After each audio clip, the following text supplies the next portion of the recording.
Nithyananda Paramashivoham.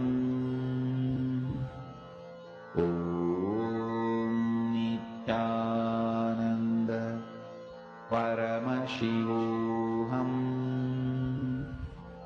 Om Nithyananda Paramashivoham.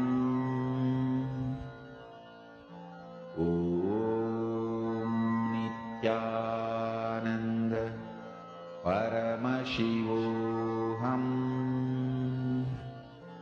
Om Nithyananda Paramashivoham. Om Nithyananda Paramashivoham.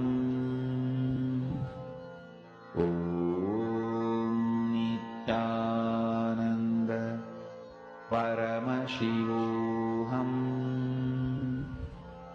Om Nithyananda Paramashivoham. Om Nithyananda Paramashivoham. Om Nithyananda Paramashivoham.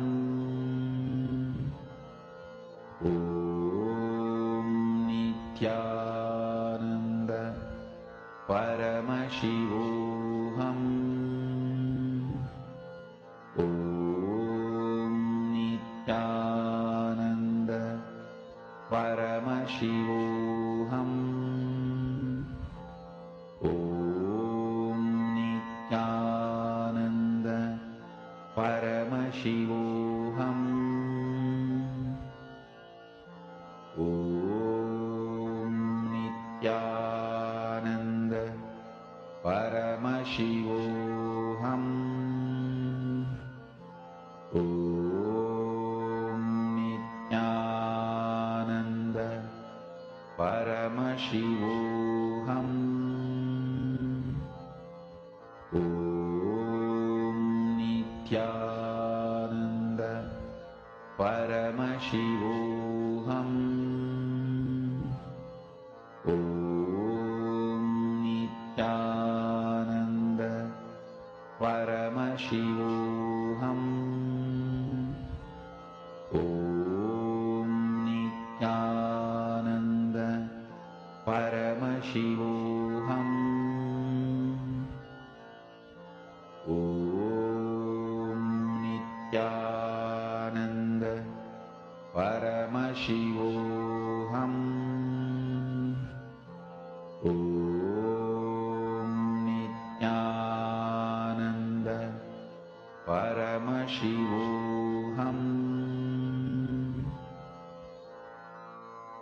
Mahamahavagya, spiritual lullaby for samadhi, and Suprabhatam, wake up call, wake up song for Paramashiva.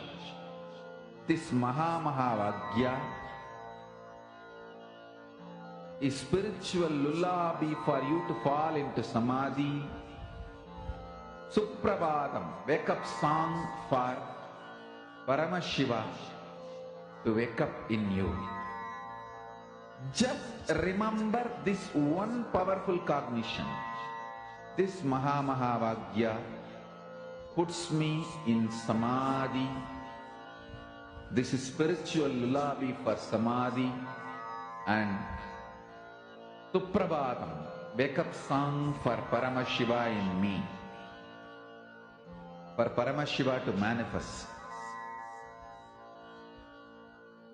With this one spiritual powerful cognition, chant this Mahamahavagya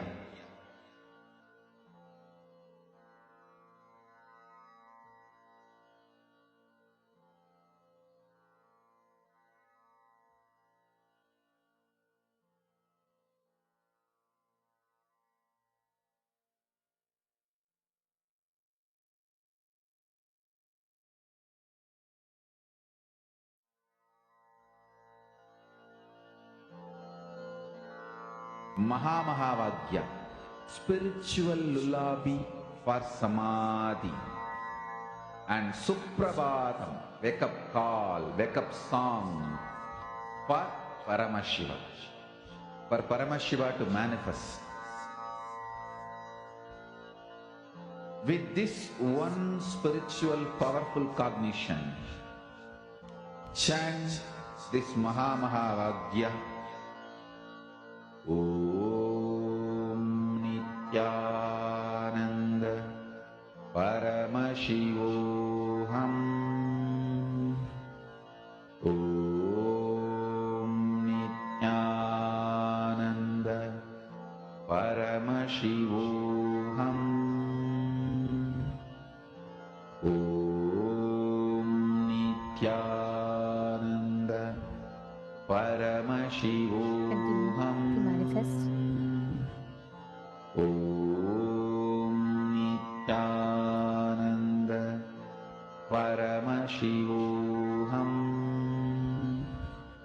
Om Nithyananda Paramashivoham. As all of us are manifesting, see, please understand, by the time you catch and you start manifesting it, right? As you keep manifesting this power of being able to see in the mirror, you will start seeing how your consciousness, your inner space, and your relationship with powers will just start upgrading itself. The way you will be able to manifest, everything will change profoundly. So it's a very, very powerful experience to have. And I request all the participants, every one of you, consciously sit, make it a point for you to be able to see that. Seeing, like Matattva Priya is explaining, can happen in any which ways. It can happen in any methods. It can happen as just, you manifesting, or it can happen as your experience, like, seeing patterns. Sometimes it will happen as seeing shapes, colors, or just trying to see things in the Jnananjana. Whatever you're seeing, that's fine. But start with it. Don't be stuck to the cognition that it is not possible, it is not happening. Don't be stuck to those cognitions. Just go on manifesting, and you will see how you will start seeing clarity in like 4K view, HD clarity, right?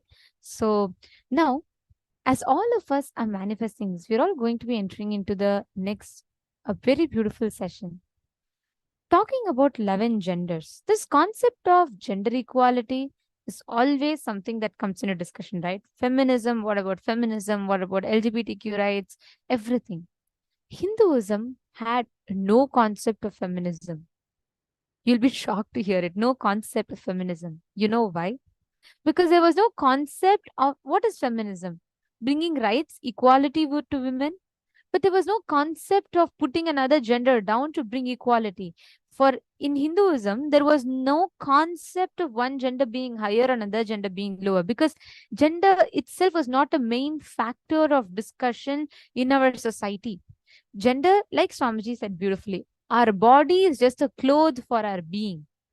And gender is just another aspect of a cloth. Will you care if your pants or if your shirt's buttons are pink color or blue color? It is not going to matter to you, right? It's just an aspect of your clothes. Just because one button is smaller than the other button is bigger, does that matter to you? No.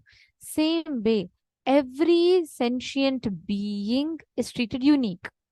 And every being, a woman, man, a gay, a lesbian, a transgender, bisexual, everyone were treated equally with equal respects.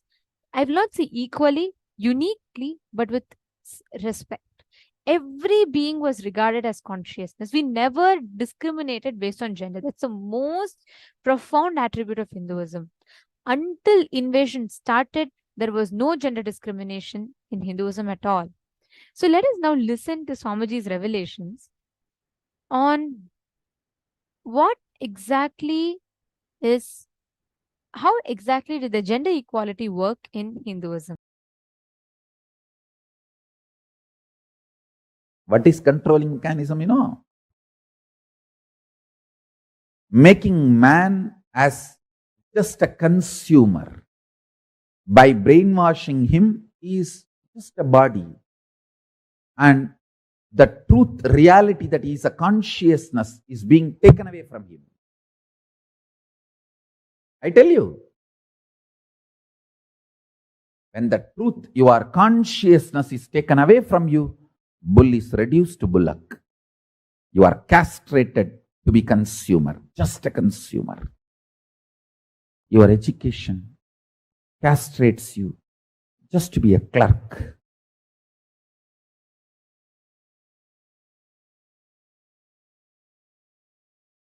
Marketing monsters castrate you just to be a consumer. The sex-based industries, pornography, actually in the modern day, all the cinema industry and the TV serial, everything is sex-based only. Sex-based entertainment industry castrates you just to be consumer of their entertainment.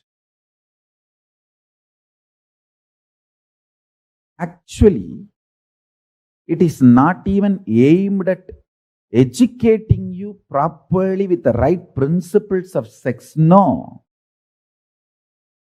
Like many of these theme parks all over the world is not designed for kids. It is designed for adult kids. Adults who are still kids in the mentally. And many of the entertainment theme parks are not designed for kids. They are designed for the adults who are still mentally enjoying their childhood or mentally kids.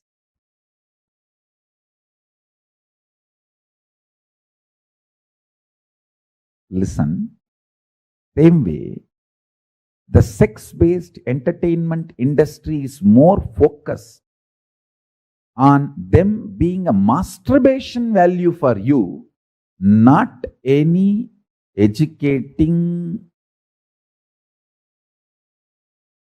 or any useful for your existence. Their focus, the whole focus is just to be a masturbating value for you. That's it. Nothing more. Listen. Oh Hindus, wake up to all these conspiracies. These people who make the whole sex industry, sex-based entertainment industry, a masturbation value, nothing more than that. These guys go on accusing Kama Sutra of the Hindu tradition is sex perversion. Hey, Kama Sutra looks at sex with entertainment and enlightenment value. All three. Entertainment, entrainment, and enlightenment value. But the sex-based industries of the modern world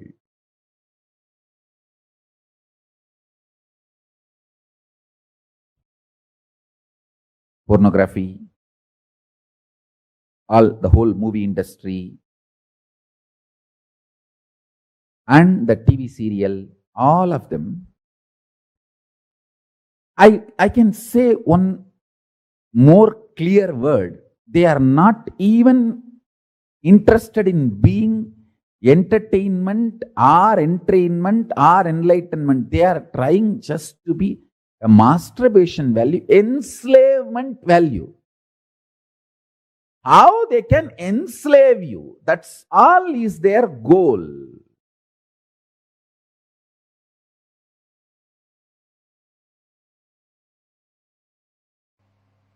Men always think lust is the biggest suffering.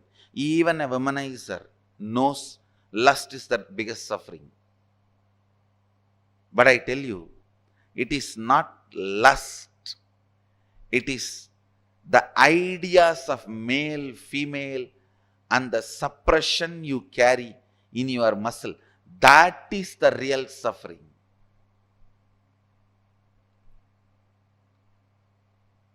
even the idea, if you are a male, you have to conquer.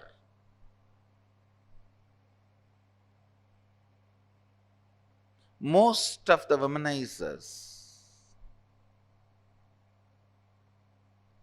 not even have so many women in their life for pleasure, because after some time they realize the pleasure does not get generated by constantly changing the external partners.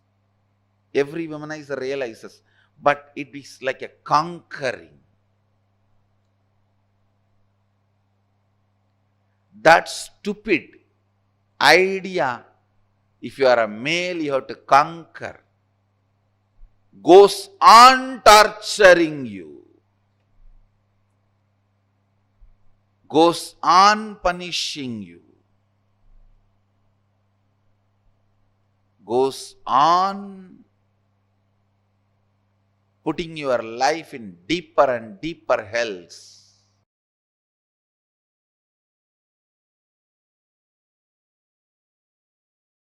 All Vedagamic truths leads you to absolute peace and powerfulness.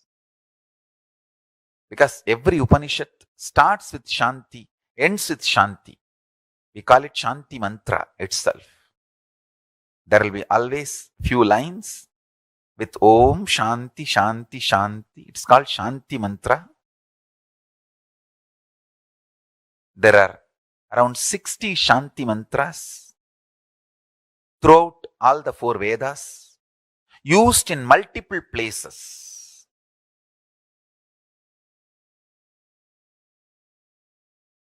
Every Upanishad will start only with Shanti mantra and end only with Shanti mantra.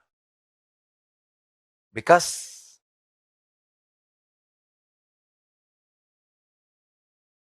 the pure peace-based powerfulness-based peace is a breeding ground for Paramashiva to manifest.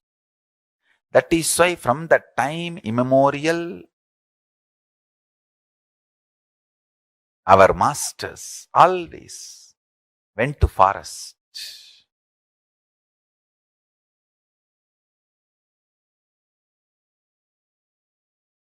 to practice Shanti-based Shakti, Shakti-based Shanti. There are 4 basic fundamental animalistic patterns: hunger, anger, extreme violence-based sex, sex-based violence. The mess up of violence being delusively considered as sex and sex being delusively understood as violence. These are the 4 patterns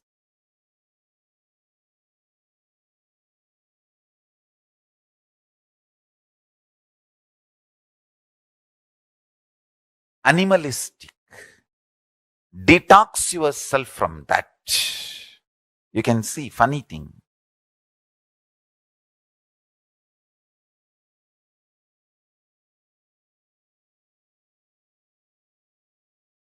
Violently raping is considered as sex, and the fighting seems to be more like a sexual activity. That is why the porn addicts enjoy this fight-based sex, sex-based violence, violence-based sex.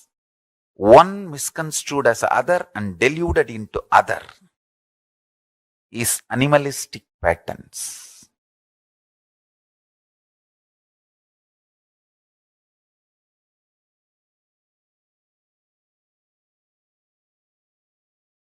Hunger, anger, confused, deluded violence, confused, deluded sex. These 4 is the animalistic patterns. Detox yourself. If you detox yourself from this source, you grow that Shanti, Paramashanta Swarupa. And you manifest. Paramashanta, and you manifest. Paramashivatva. Nothing can be compared to the strength of the peace you have grown inside. The quality of the peace-based powerfulness is called maturity as per the Vedic tradition. Aging is not maturity in Vedic tradition. The Paramashanta which grows in you is maturity in Vedic tradition. Paramashanta Swarupa. Meditate on Paramashiva. Connect with Paramashiva. Prabhu, I know you are an eternal Paramashanta Swarupa. Please manifest in that space, in that state in me. That is what I call Mukti-based Bhakti. Devotion centered on liberation. Liberation centered on devotion. Enlightenment centered on devotion. Devotion centered on enlightenment.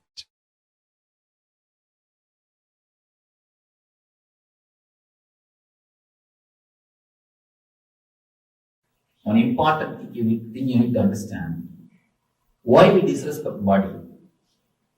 First thing, we have the idea about beauty. We always have some model in our mind.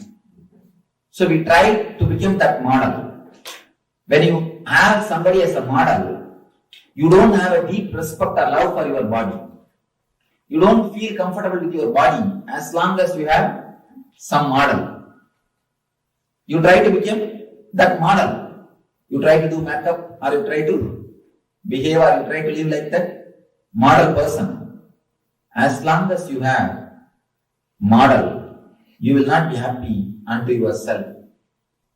You are beautiful to yourself. Why should you bother? Why should you care for some other model? If he is beautiful or if she is beautiful, it is for him, not for you. Your body is the closest mechanism available to you. Even if he is beautiful or she is beautiful, it is his body. It's not your body. Why should you have hatred to your body by getting attracted to that body? Most of the time, when you feel attracted to some model, you start hating your body. You also want the same kind of body. You also want same type of body. So naturally, you create tension in your body. From the young age, you are taught to become like somebody. You are given so many fantasies, so many ideas. You should look like this person, you should look like that person. This is the idea of beauty, that is the idea of beauty. The ideas about beauty enters into your mind and you start disrespecting your body. You start misbehaving with your body. The moment you think, you feel somebody else is beautiful, you want to become like him or like her. Avoid and drop the ideas somebody is beautiful and somebody is not. You are enough unto yourself. You are enough unto yourself. You are beautiful for yourself. Why should you bother somebody else's beauty? Why should you bother about somebody else's body? First thing, feel totally homely with your body.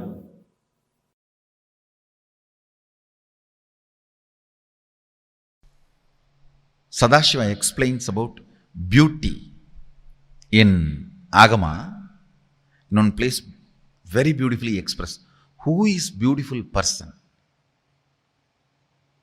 Many places Sadashiva does not use the gender. beautiful man or beautiful woman. No. Because we believe in 11 genders, he just says beautiful being. 3 qualifications he gives. The moment you see, you should be stunning. The eye should just pop up. Automatically the eye should expand. That's the first. Listen carefully. The moment you see, eye should just pop up. That's stunning. Second, the grace should flow in every action. From the moment of waking up to the moment of falling asleep, grace should permeate in every action. And every bhavana that person, the third point, every bhavana that person assumes. If you have to translate in a modern way, every dress he wears or every attitude he assumes, every aspiration he assumes, every bhavana, visualization he assumes, it should radiate beauty. These are the 3 qualifications he gives for a beautiful being. First, the moment you see, stunning, eye should pop up. Next, whole action, sitting, standing, dancing, eating, sleeping, everything should permeate that beauty, grace. Third, every attitude he assumes, means whether he wears jewels or dresses up or no jewels or any aspect, anything should fit. Even if these 3 qualities are expressed, don't be diverted by what is expressed. Look in who is expressing. Understand. Don't be diverted by what is expressed. Look in who is expressing. When you look in who is expressing, you become Jivan Mukta. Look in who can express this. Look in who is expressing this. Even the most beautiful things, sun and the moon and the nature and the ocean, the hill, amazing, beautiful beings, powers, best visualizations, extreme beauty of flowing Ganga, extraordinary beauty of standing Himalayas, whatever. All these visualizations, all these forms, don't be diverted by what is shown, but see who is showing. Understand? The world, my world. For example, you see a mountain. Mountain is the world, and that peace or a mood it creates in you is my world. Whether in the world or my world, don't be distracted by what is seen and perceived. See who is perceiving in the my world. You will achieve the Atman. You will achieve the super consciousness. See who is showing all this. You will achieve the Sadashivatva. Whether in the world you see who is showing this, or my world you see who is perceiving this, you will achieve Sadashivatva. You will achieve the ultimate. You will achieve the Shivoham Anubhuti. You will achieve the Atmajnana. You will achieve the Brahmajnana. you will achieve the ultimate enlightenment. In both, enjoy both. Don't be distracted by it. Enjoy powerfully, but know it. The source is what matters, not the experience. Source is what matters, not the superficial. Source matters, not the superficial. Always put your attention on the source. If you are putting your attention on superficial, both your eyes will enjoy. If you are putting the attention on the source, your third eye will enjoy. Your third eye will be awakened. That will enjoy. External or internal, let your third eye enjoy always. Understand? Still I have not seen any modern day beautician or the people who work on these beauty industries explain beauty in such a precise way like Sadashiva. What a definition. After defining, he says, look at the source who is showing, because that is too beautiful which cannot be described. If the expression itself is this beautiful, then how the experience will be?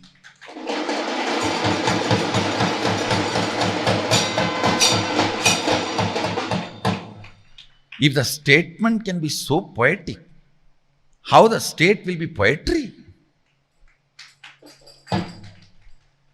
What kind of a poetry the state will be?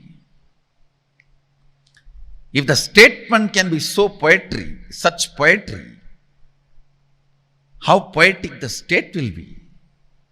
Or if the statement can be so poetic, at what level of poetry will be the state? So let all the glory, visualization, beauty you see in the world or my world remind you to the source. Remind you to the source. Remind you to the source. Viddhi netam yatitam upasate. Viddhi netam yatitam upasate. Listen. Listen. Yat chakshusha napashyati ena chakshumshi pashyati means not which is seen by the eye, but because of which the eye, the organ of sight, is able to see and perceive the scene. That is reality. Understand? Not which is seen by the eyes, but by which the eyes are able to see and perceive. Not which is seen by the eyes, but because of which the eyes are able to see and perceive. Listen, this has to get drilled into you. Not by which is seen by the eyes, but because of which the eyes are able to see and perceive. That which is seen by the eye, understand? That which is seen by the eye, not because of that, but because of which the eyes are able to see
This is such a unique and a very, very powerful revelation by Swamiji.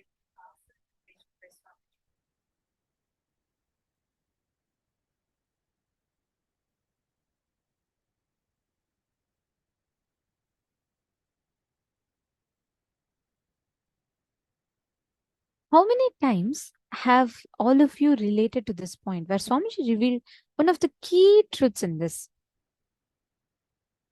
The feeling that I am not enough unto myself.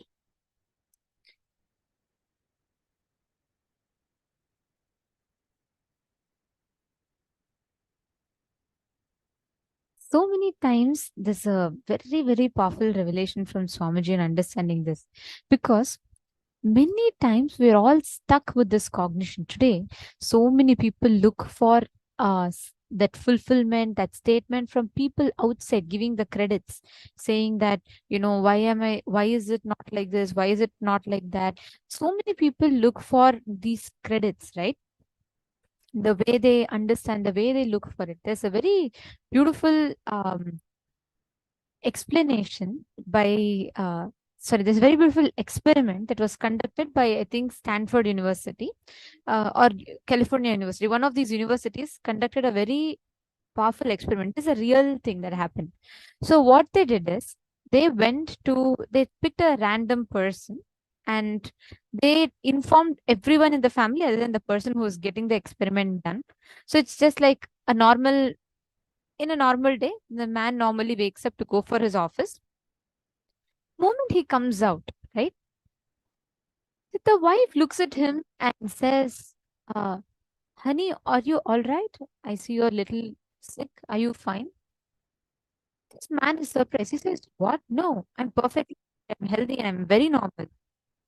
Then, as he goes by, the daughter, the children ask the wife, "You all right?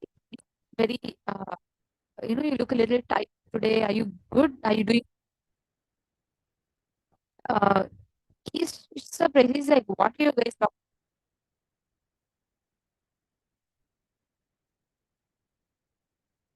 Oh, sorry, I think Ma Hongs was saying voice is breaking. Um, is this better now, Ma?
Is this better? Is this better now? Yes. Okay. So coming back to this experiment. So what happened was, again, this man randomly, he's perfectly healthy office going man. Okay. He's picked up for this experiment. The children next go to him and say, Dad, are you all right? You look very tired. You look very sick. Are you fine? By now, this man is like, he's a little confused, but not yet influenced much. So he looks at the children and he says, No, I'm fine. What's up? I'm all right. I'm doing great.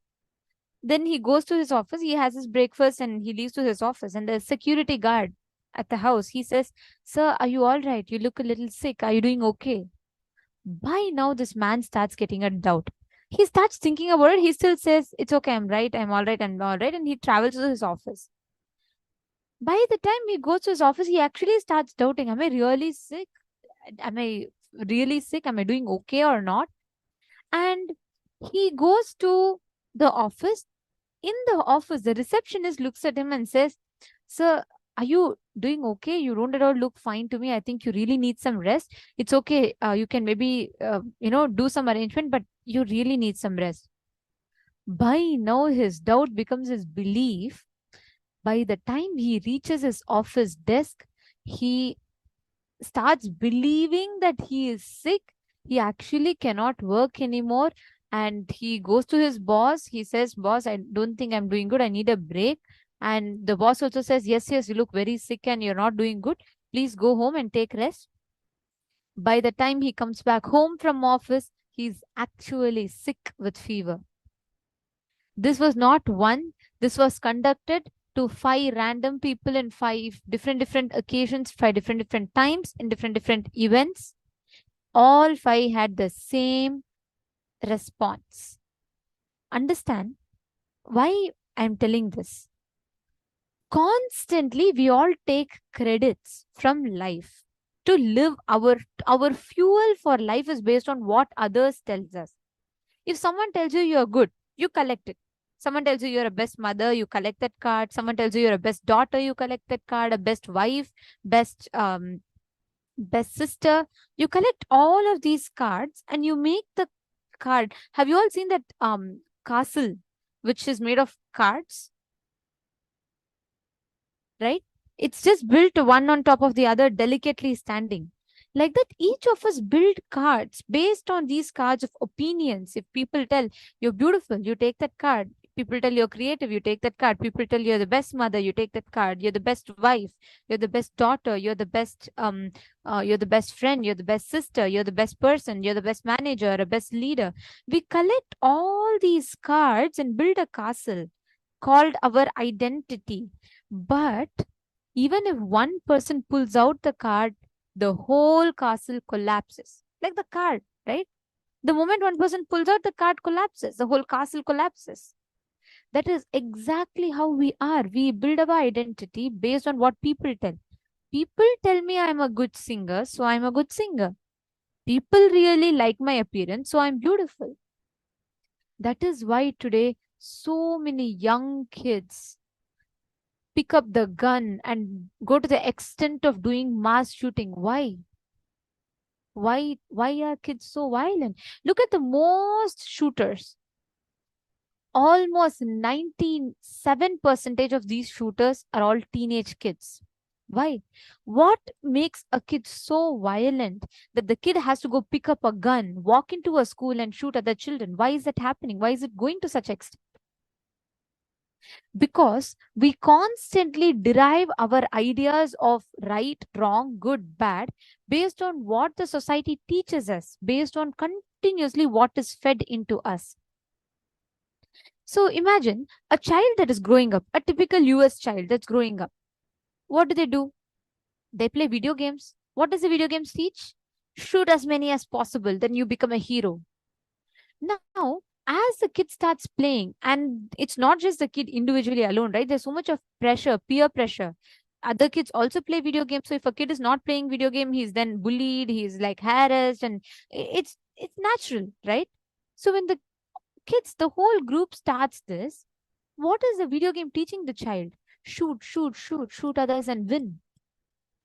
What happens by the time the kid spends so many hours playing this? Do you think it has no impact? Of course it has.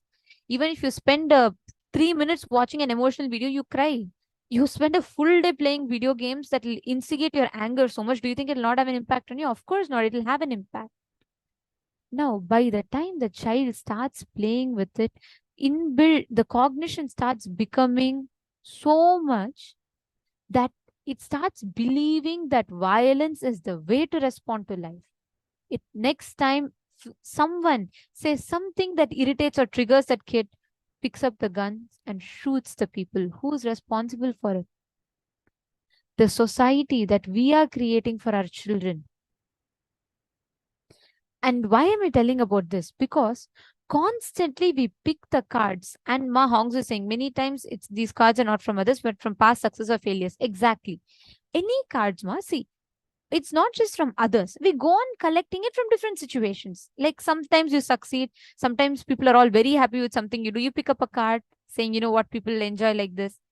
But what happens is, as long as your fulfillment about you is derived from an external situation, it is ephemeral.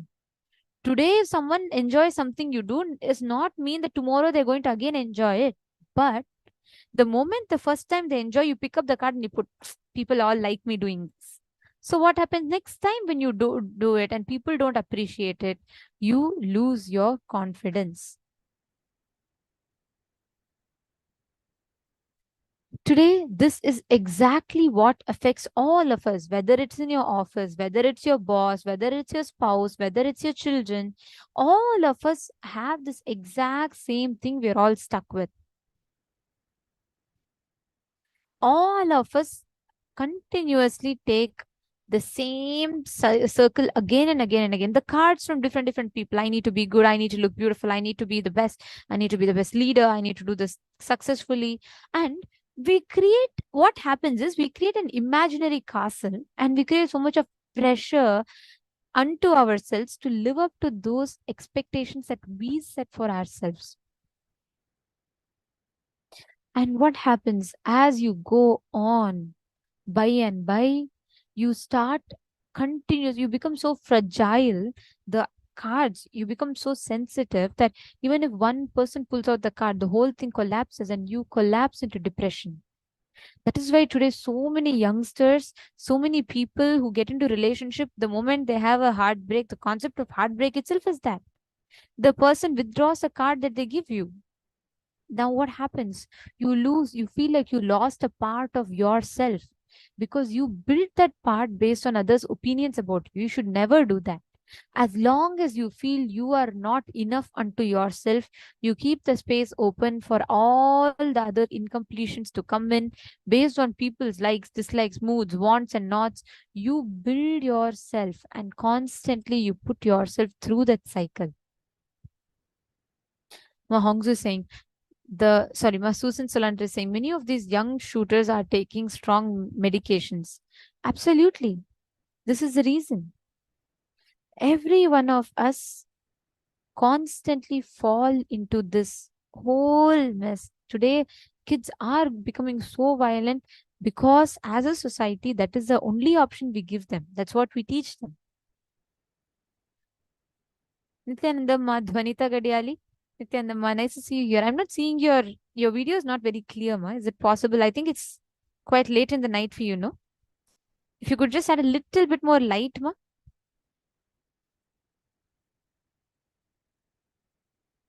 Now, every one of you see, where all do you build? How do you define yourself? Let me ask you all a question. Can each of you close your eyes and see what exactly do you define yourself as? Can every one of you post in the chat? How do you define yourself? Like, for example, you say, you know what, I'm a very good manager. I'm a very sincere person in job. I'm a very, very courageous person. I'm a very sweet person. I'm a very friendly person. I'm a people pleaser, or I'm a very confident person. I'm a very meticulous person. Now, can each of you please write down how are all the things that you define yourself? Can I ask everyone to post it in the chat? Based on what do you define yourself as? I am beautiful. I'm intelligent. What are the tags that you have given into yourself? Can I request every one of you to type it out? You all can share in the chat if you're comfortable.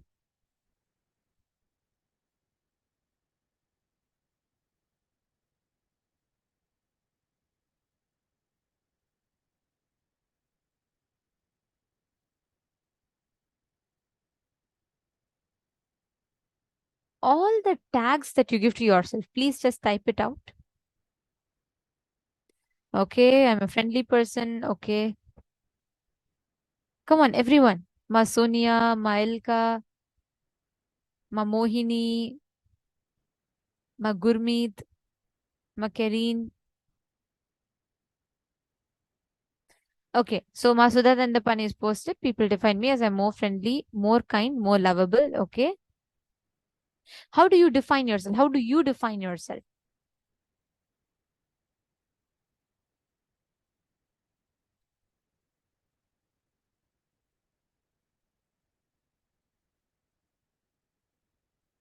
Post all the definition, the tags based on which you define yourself.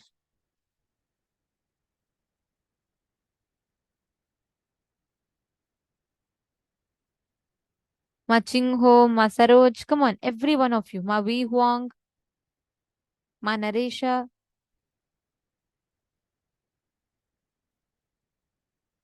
Okay, I'm empowering, a rebel. All right. Curious, adventurous, spiritual, friendly person. Okay, Ma Sonia, Ma Bhavna Parmar. Okay, I'm a sweet person, a strong person. Ma Vani Goyal, an introvert.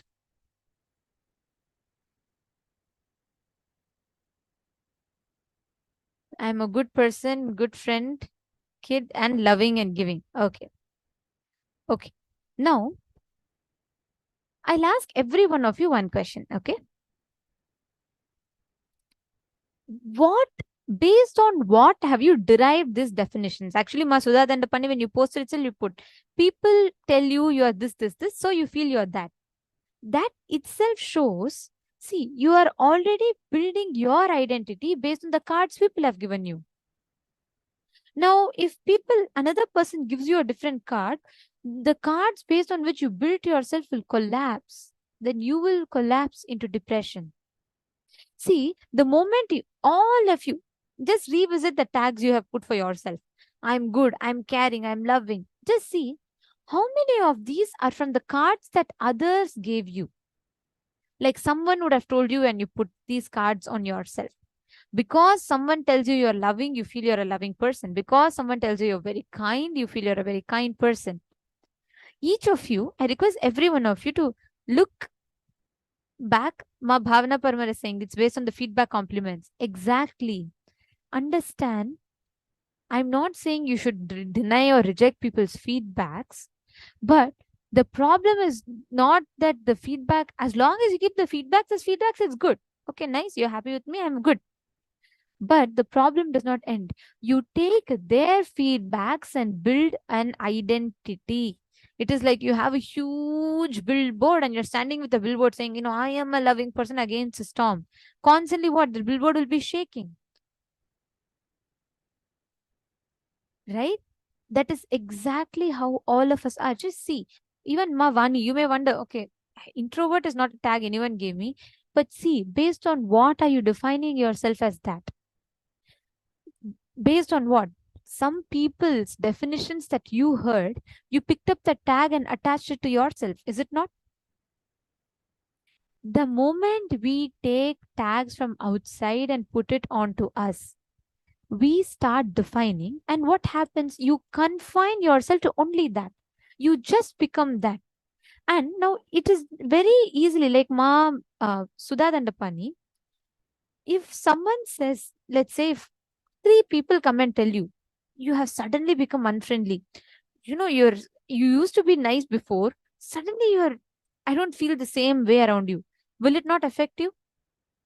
Will it not start telling you, will you not start feeling like, oh my God, is everything all right?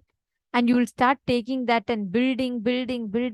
If just it becomes like 5 to 10 people start telling, your whole identity will collapse and you will fall into depression. If people, you don't even need to have people come and tell you you're not friendly. If people stop telling you you're friendly also, you will fall into depression. Am I right? When I say you, I mean all of us. See how many of you have picked up these tags based on the cards that people gave you. Understand, as long as it was given to you, it can be taken back. As long as it can be given to you, it can be taken back. Only if it is something you built, it will be forever with you. If it is only something that you discovered, it can forever be you. If it is given by you, then the person who gave it to you can take it back. It is only like charity. Only when you build it, it is yours. You have the right, you enjoy the freedom of it. And how can you build?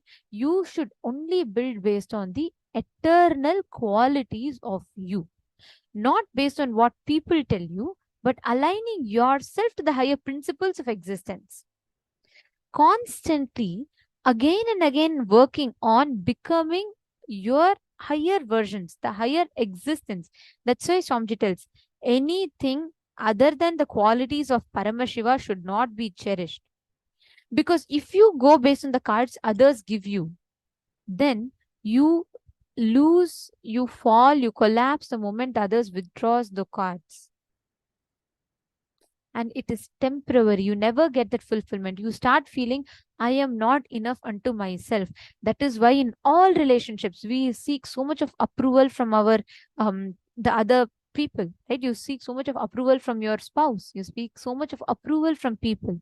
We go around asking, every one of us carry like a registry. We want people to sign saying, best daughter, best mother. And you also, others also carry the same thing. Others also want autographs from you. You also want autograph from others saying, you know what, just sign, say that I'm the best mother.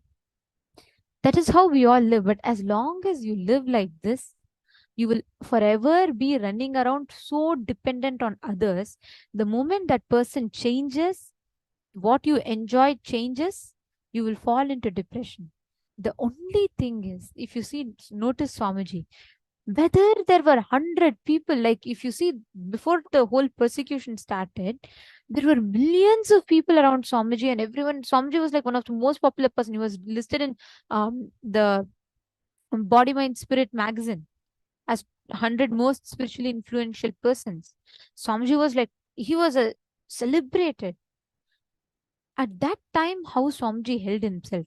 And just overnight, when the persecution started and Swamiji had to face even illegal arrest, how Swamiji was. Both situations, Swamiji never changed the principle of who he was. Because Swamiji never went by, just because there are 100,000 or a million people around Swamiji, or just because there are only 5 people around Swamiji, Swamiji never changed the quality of his existence. Why? Because Swamiji is not living for something on the outside. He is fulfilled unto himself, just to teach us, show us all humanity to see how we can understand. As long as you feel you're empty, you go on, try to fill yourself from outside. You want people to keep giving you the credit so that you can feel full. But only when you realize you are complete unto yourself,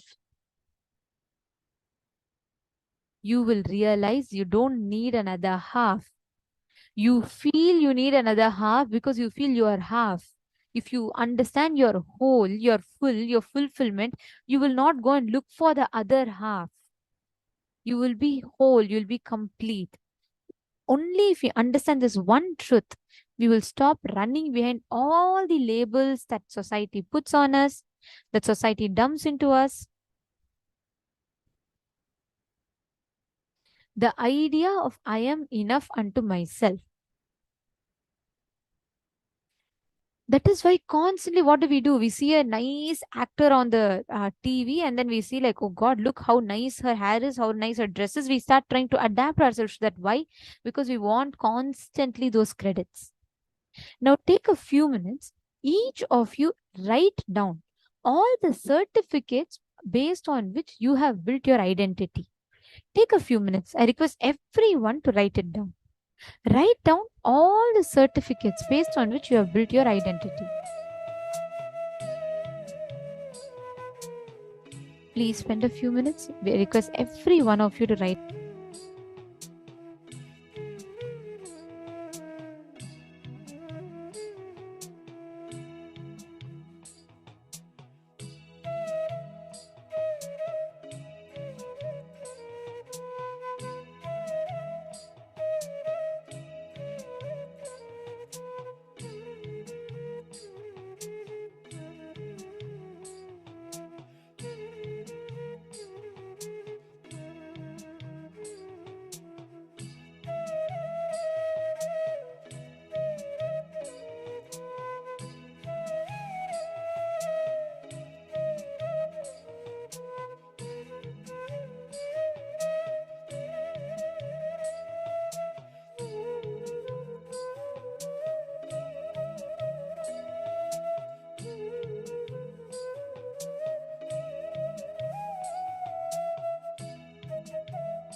So please continue.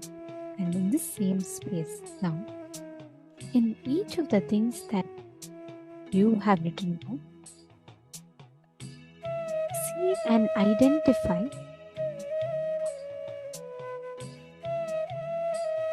which all are the things where you have taken these cards and decide to completely drop it and complete it.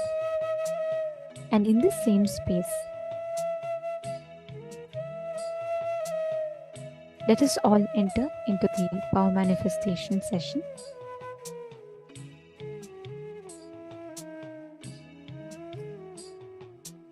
Now, all of you, I request all the participants, you're all going to be scanning one object that I have kept placed in front of myself. Okay, so there's one object that is in front of me, and I request every one of you to scan it. Okay, just connect in the same space, just see what exactly is there and connect to Swamiji and manifest whatever comes in your third eye.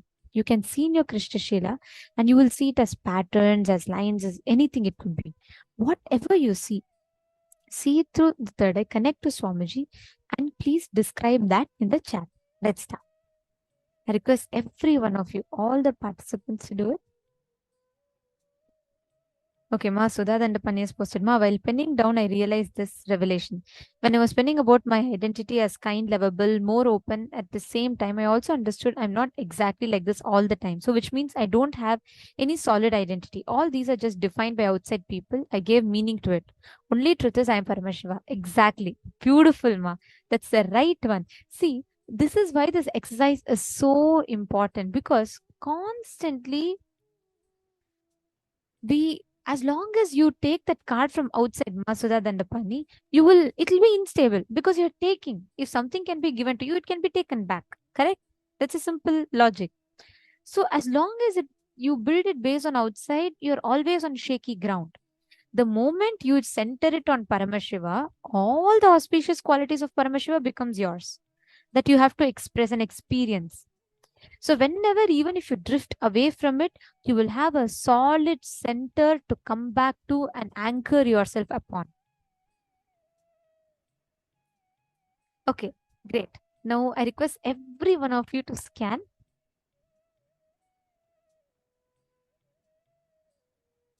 Please scan and identify. There's one object that I have kept in front of me. So I request all the participants to please scan, identify what exactly is the object that I have kept.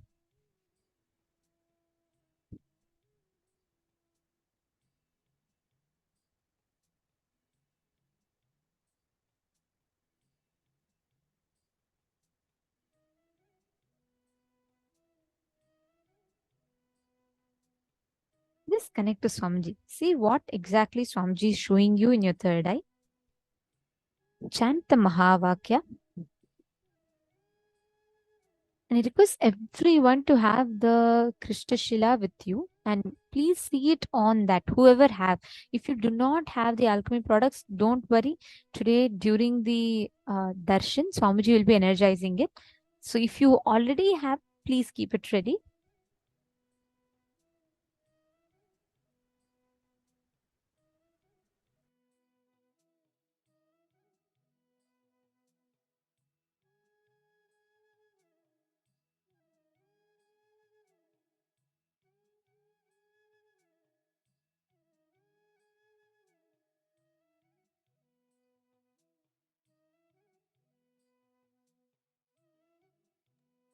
Connect to Swamiji. Chant the Mahavakya.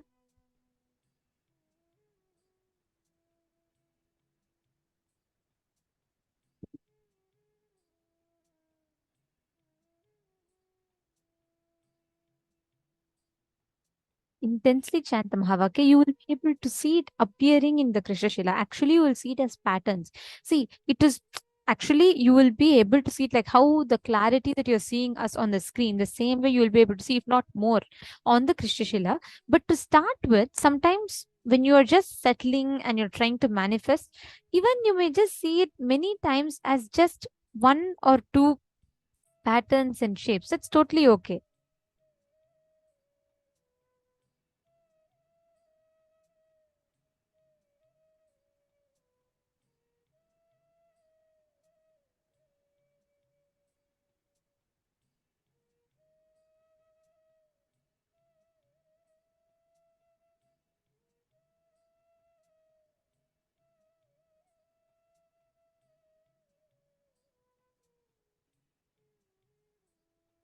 Chant the Mahavakya continuously.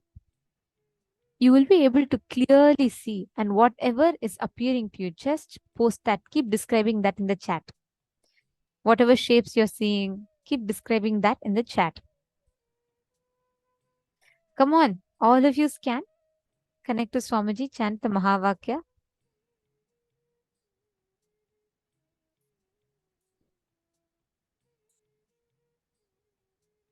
Okay, I see many.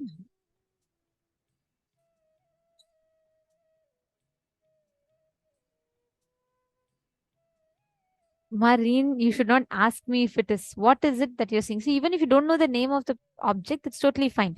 Describe what it is. Like what color? Is it like a metal, plastic, or whatever you're seeing? Put that.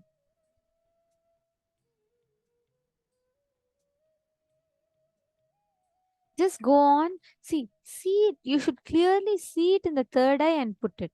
Whatever you are seeing, see it through the third eye and you have to post it. Okay.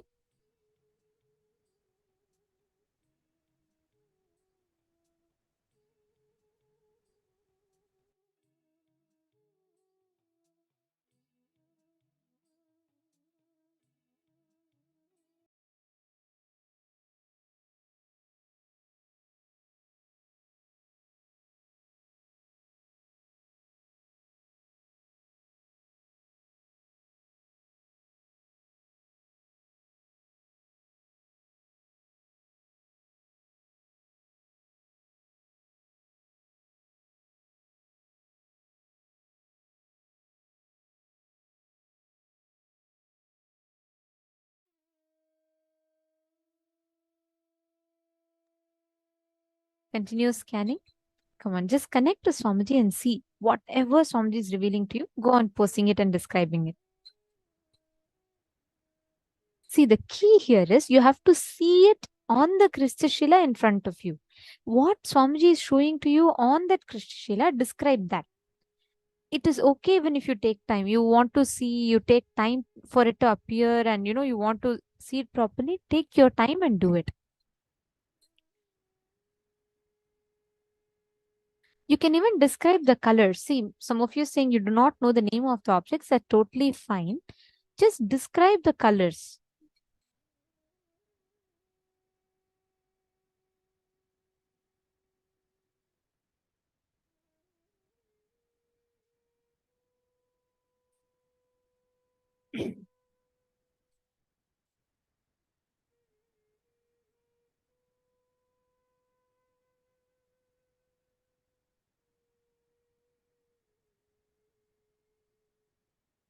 Okay, there are different answers that are coming up. That's exciting.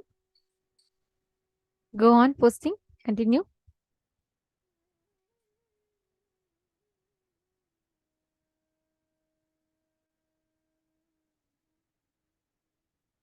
Come on, Ma Vani. You should also scan. See, manifesting power should never be missed because power manifestation is the key for you to cognize all the truths that you internalize to make it as a part of you. So never miss power manifestation.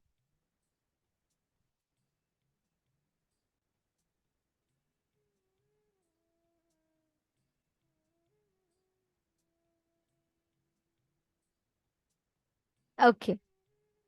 I think now it is time to verify. Okay, people have posted wristwatch, spindle. Some people have posted tiger, lion, cow. Okay, pen, books, then flower, magenta color, red. Okay, metal, right?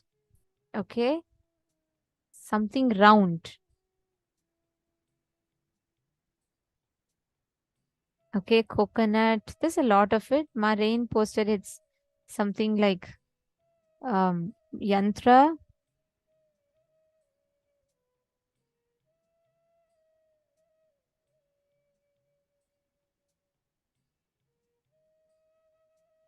Wow. Okay. Hard metal, shiny brass, mobile handle, Shivalinga. Okay. Great. Ma Aidin Lemos and Ma Sonia Rao, both of you have manifested spot on. The object that I kept in front of me was a metal bottle. It's not a metal, it's a copper bottle. So this was the exact object that I had kept in front of me. You all can see this was what the one that I was having. So many of you scanned it right. Actually, Ma Rain, I think you saw this and then you thought it is a yantra and you were saying it as a yantra. So it's the object that I was keeping, holding in front of you all, for all of you to scan was a copper bottle. This one. So this was the object I was holding for you all to scan. Now Ma Rain is laughing. She's like, yes, yes, yes. I saw something like this. Okay. Ma Sonia and Ma Irene Lemos, both of you have manifested. That's spot on. Excellent.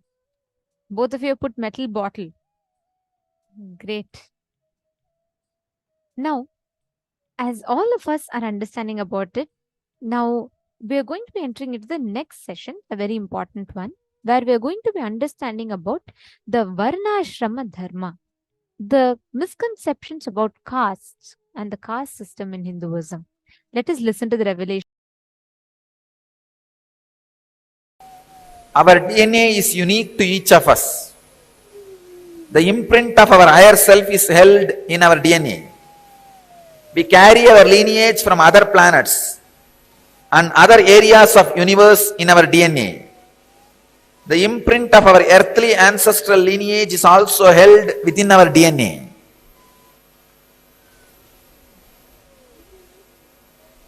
This is what we call in Vedic tradition the Gotra. Which Rishi's Gotra you belong to, we say. The Gotra is your code of other living spaces, components of other living spaces which is in you. That code is the Gotra. If you say Bharadvaja Gotra, the energy and experience and the DNA Bharadvaja represents is there in your body. And you can access to those energies very easily. If you take up the mantras and spiritual practices delivered by Bharadvaja, immediately you can decode your DNA and the Akashic records can open. So the Gotra you belong to is the keyword, password for the huge information available to you in the form of Akashic records. The Akashic records are, it's like a password being handed over to you. All the informations are there and this is the password, please see it, that's all. The Akashic records are like DNA of the universe. Each soul has its own Akashic records and there are collective records of all souls of all journeys. That's what I call all souls of all journeys is what I call Hiranyagarbha. So now I'll add some of my insights. First thing, understand all the information you collected through all your births is available in your DNA. Second, you can access some of them just to understand and not to waste the time doing the same actions again and again, thinking you will have the joy end of this action. See, it's like if you have done certain action and you did not receive the joy which you wanted, And if you forget that you did that action and did not have the joy, you will be trying it again and again in various ways. But if you remember, you did this action, did not have the joy, you will not try it again. You will not waste your time on it again.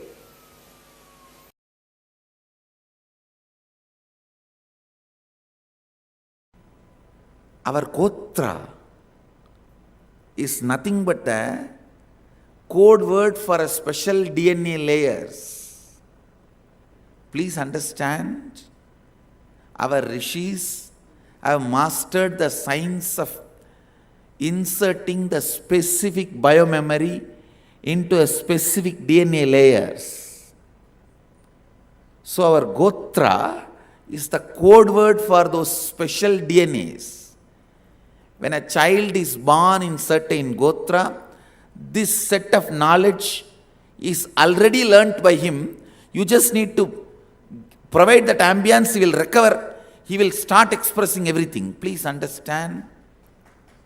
When I was 7, I started reciting the whole Ramayana, Mahabharata, all the 20,000-30,000 verses of Devaram Tiruvasagam by heart. When I was 7, I started reciting all these. I did not even learn language or script. I did not even know Tamil script or Devanagari script, in which all this knowledge is there. I was not even able to read Devanagari script or Tamil script, but I can recite all the thousands of verses from Valmiki Ramayana, from Vyasa's Mahabharata, from Devaram Tiruvasagam. The moment that ambience was provided, whatever was in the DNA, in the biomemory, started expressing. So the kotras are the code word for DNA.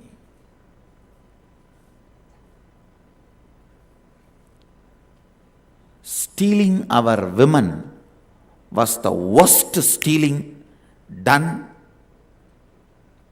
That is the worst conspiracy done against Hinduism. Because the best DNA which our ancestors built with so much of sacrifice, this is what Krishna wants. Adharma bibhavat Krishna pratushyanti kulastriyaha strishu dushtasu varshneya jayate varna sankaraha. By prevalence of impurity, O Krishna, the women of the family become corrupt and women becoming corrupted.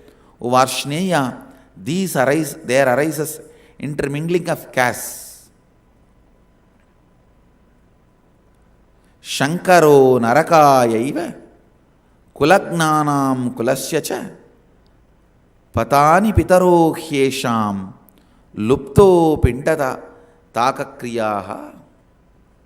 Confusion of castes leads to hell of the slayers of the family, for their forefathers fall, deprived of the offerings of the pinda, the rice ball and water.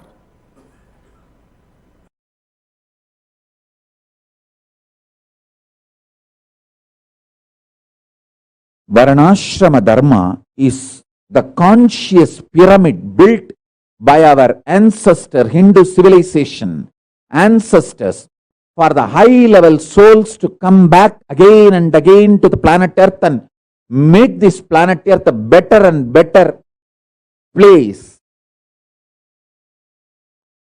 Expertise in every field is consciously stored in the ecosystem of Varnashrama Dharma. A Brahmana who comes back again and again in the Brahmana family becomes expert in the knowledge of Vedas. A soul which comes back again and again in the family of Vaishya becomes expert in administering the economy and keeping the society rich. The soul which comes back as a Vaishya in Vaishya family again and again keeps the justice. He masters the science of keeping the justice and keeps it intact.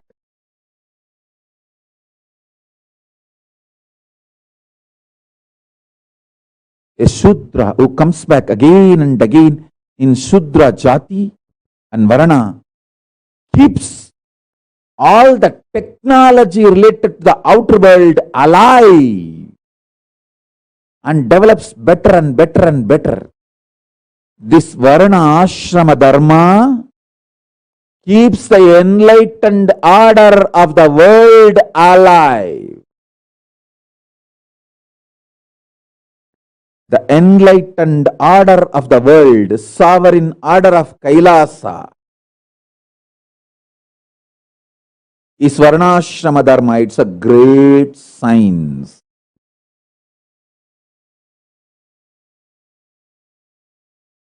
Understand this one simple story. A small kid goes to Guru and asks the Guru, please admit me into the Gurukul. And Guru asks, which community, which Varna you are from? Not caste. Understand? Which Varna? There's a big difference between community and caste. Big difference between Varna and Jati. Which community you are from? Which ecosystem you are from? He says, I do not know my father's name.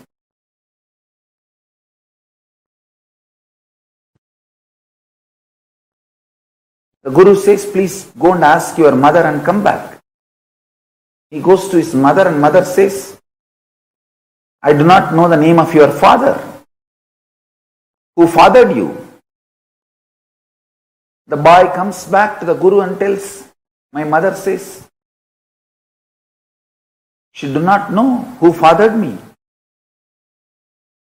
And Guru's eyes as bliss tears, and he says, hey, you are speaking the truth. You are a Brahmana Varna. Please join the Brahmana Varna class.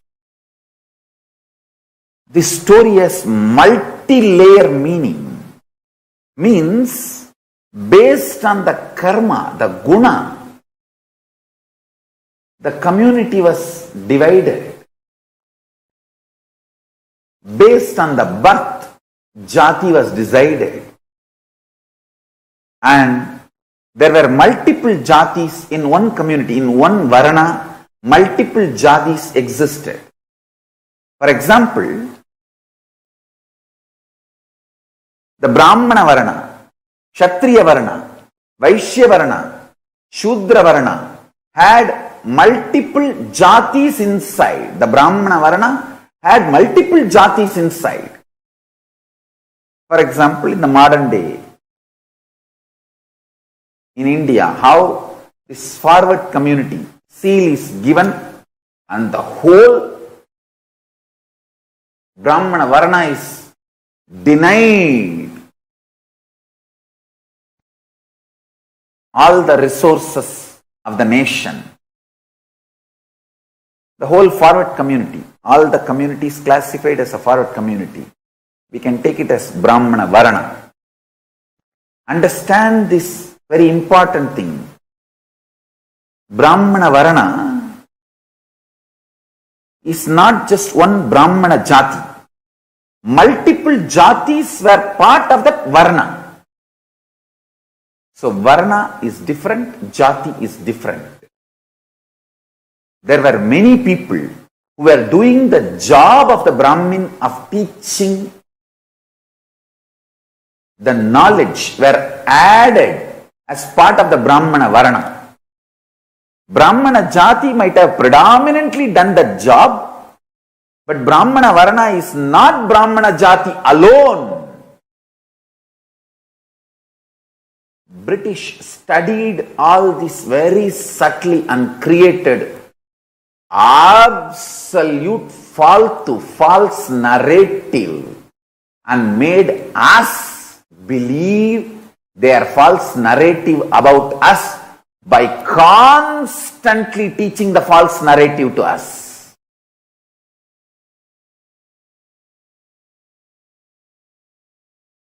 Understand?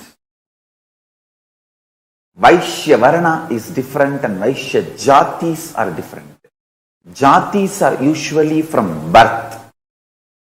Varnas are usually based on karma. Multiple Jatis unite and become one Varna. Same way, the ashrama dharma.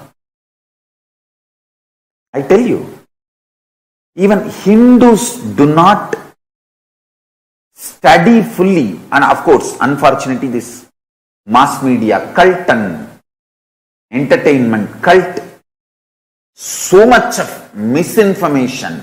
Misinformation is not because of the ignorance, very cunningly, strategically developed misinformation, hatred, poison,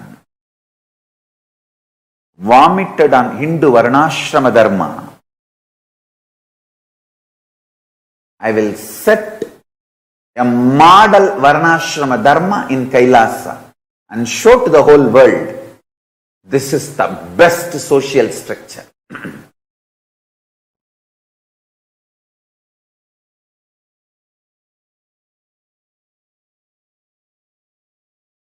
It is such beautiful system where the responsibilism is encouraged. The way you take responsibility for your life and others' life.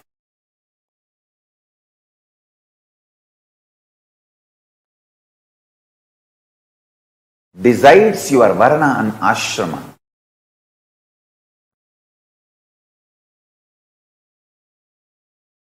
Jati is more to support you to specialize in some field. See, Hindu society was based on specialization.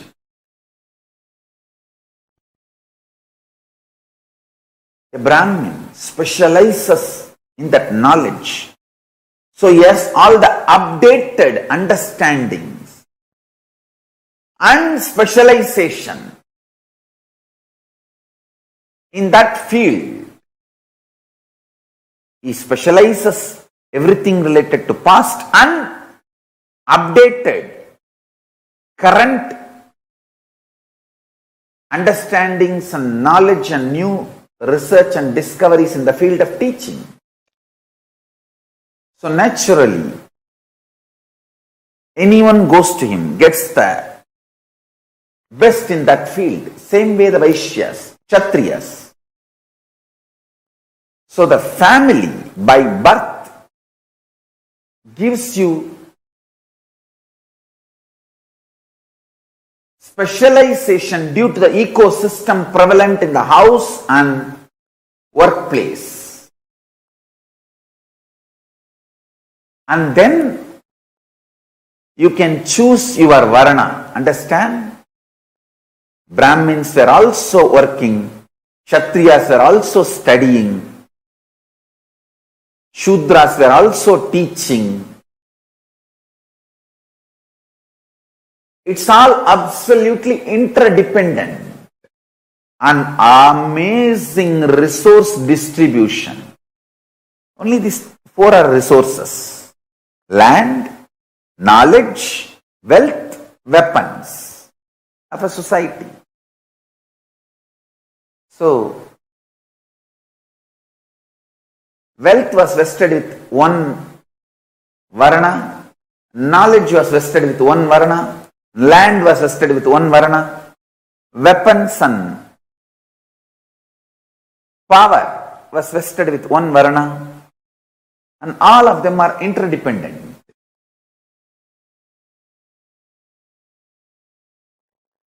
Understand? Just like a Jati and Varna, for example, You may be born in the jati of Brahmana and you can choose, decide to be Kshatriya. Nothing wrong. You may be born in the family, jati of Kshatriya, and you can choose to become Brahmana, like Vishwamitra. Nothing wrong. You are accepted and given the topmost title Brahmarishi. Same way, you can be born in Vaishya family and you can choose to become Brahmana. You are accepted into Brahmana Varna. Nothing wrong. Understand? The Varna, including, accepting, updating, keeping it alive, that body, Brahmin's body, Sannyasi's body, Guru's body, that body was attacked and destroyed by Mughals at that time, because that body was keeping the Varna Ashrama Dharma alive. See, Akhadas were the body, keeping the Varna and Ashrama Dharma alive. Jati is the structure, gives you the possibility of ecosystem. For example, if you are born as a Brahmin, you are given that ecosystem to evolve and become the part of Brahmana Varna. But if you decide you want to become part of the Kshatriya Varna, you are free to do. You are given absolute support and you are declared as Kshatriya by the Panchayati. See, each village used to have the Panchayati. That is why it is called Panchayati Akhadas. The Panch Parameshwar, the 5 experts in that field, each field, will sit together. Either expert in a Brahmana, or Vaishya, or Kshatriya, or Shudra, any field, 5 experts should sit. They are called Panchayati. And that Panchayati, they are called Pancha Parameshwars. That Panchayati declares somebody entering into Brahmana Varna, or Kshatriya Varna, or Shudra Varna, or Vaishya Varna. Mostly the jati, same person, gets into same Varna, but not compulsorily. This beautiful structure was destroyed by Mughals during the Mughal invasion and twisted and distorted by British, saying that only by birth Varna exists. Jati and Varna is same. That is the biggest crime done by British. Destroying our civilization. Understand? Usually, the Jati person gets into the same Varna, but not compulsorily. And one more thing, Varna is only 4. Varna is only 4. Jati is more than 30,000. That itself should make you understand. Varna is different and Jati is different. Jati is 30,000. Varna is only 4. And the beauty is, if you do not want to fit into any of these Varna or Jati, you are free to declare yourself as Adhyashrami, Paramahamsa, and live the life out of the grid.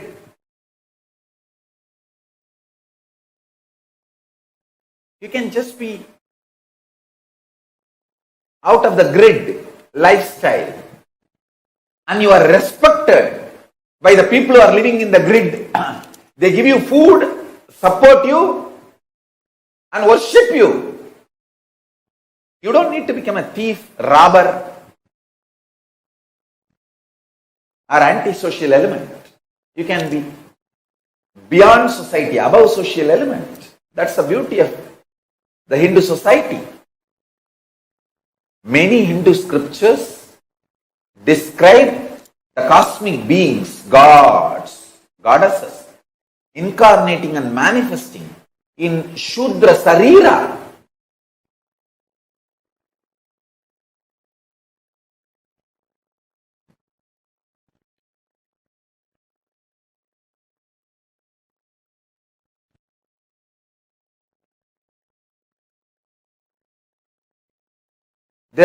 I can give you tons of reference. Shudras by Jati became Brahmana by Varna. Valmiki, Vasishta. Shudra by Jati, but Brahmana by Varna. If you choose to become Kshatriya, all it takes is 3 seconds. Conscious decision, declaration, and Panchayati Pancha Parameshwar approving. You are a Vaishya. You can just unclutch and fit yourself into the next gear. You may be an amazing Shudra, master of agriculture or carpentry or goldsmith or any physical working. By Jati, you can just shift your Varna to Brahmana in 3 seconds.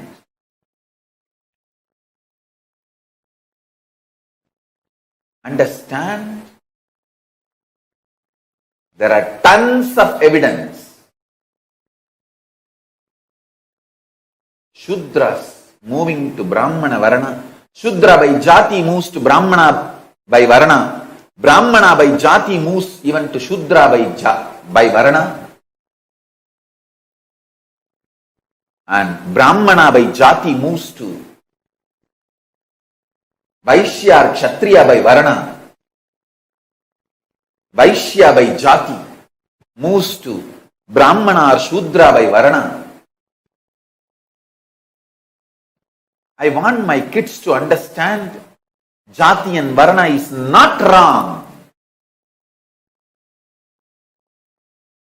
I want my kids to understand untouchability is not wrong. Hey, what are you doing now in Corona's time?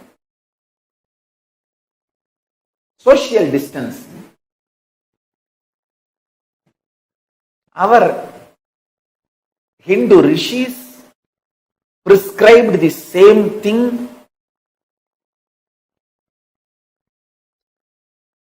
Only for health purpose. Understand? Later on, British made us believe it was inequality. Understand one thing. Rama, the great Kshatriya Mahaburusha, hugs Guha, supposed to be Shudra.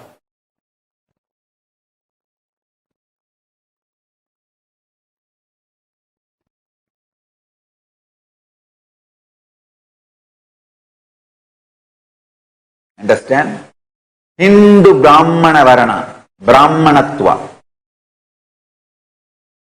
knowledge based section of the society which collects the knowledge, keeps the knowledge, does more and more research and development and transmits the knowledge to the next generation of every field.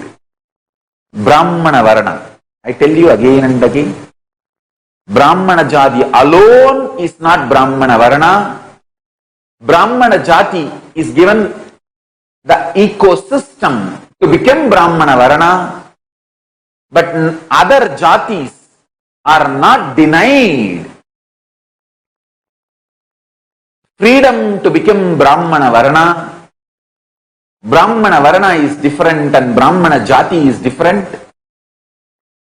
Don't be exploited and lose confidence over the Hindu traditional varnashrama dharma because of the wrong narratives told to you by the anti-Hindu racist terrorists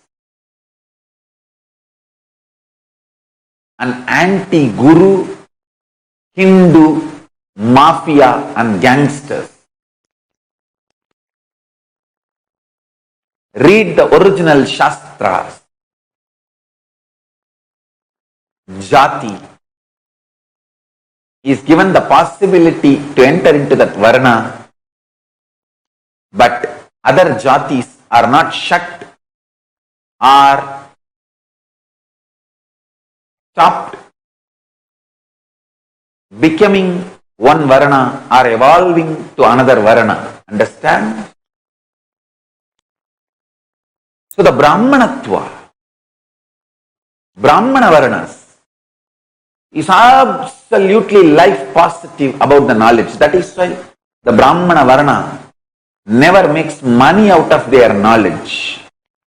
Making money out of the knowledge is banned in Hindu tradition, in Hindu economy. Because Paramashiva knows the moment you start making money out of knowledge, even the quality of knowledge can be compromised. I can very boldly tell you with all joy and pride, Hindu scriptures are the most unadulterated, as maintained,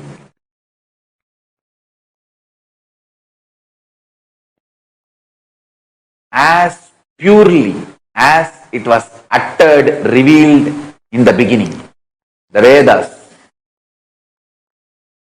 are as it is from the time Paramashiva breathed it to Parashakti to Vishnu, Vishnu to Brahma and the Guru Parampara. Narayanam Batma Bhavam Vasishtam Shaktinja Tatputra Parasharanja Yasam Sugam Gaudapatam Mahantam Govinda Yogindra Matasya Sishyam Sri Shankaracharya Matasya Vatma Padanja Asta Malaganja Sishyam Tamtroda Ganmartika Manyan.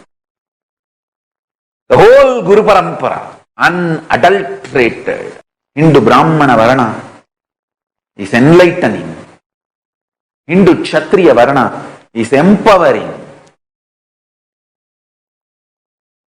Hindu Vaishya Varana is enriching.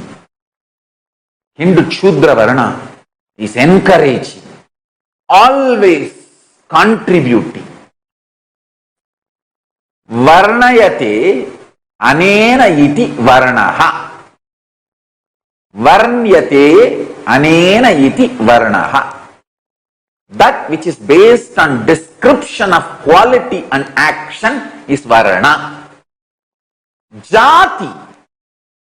Jananat jayate jatihi. That which happens out of birth is jati. So, Brahmana Jati, Brahmana Varana is two different things. Brahmana Jati is given the possibility ecosystem to become Brahmana Varana. But just by Jati, he doesn't get the Varana. And any other Jati is not denied to become Brahmana Varana.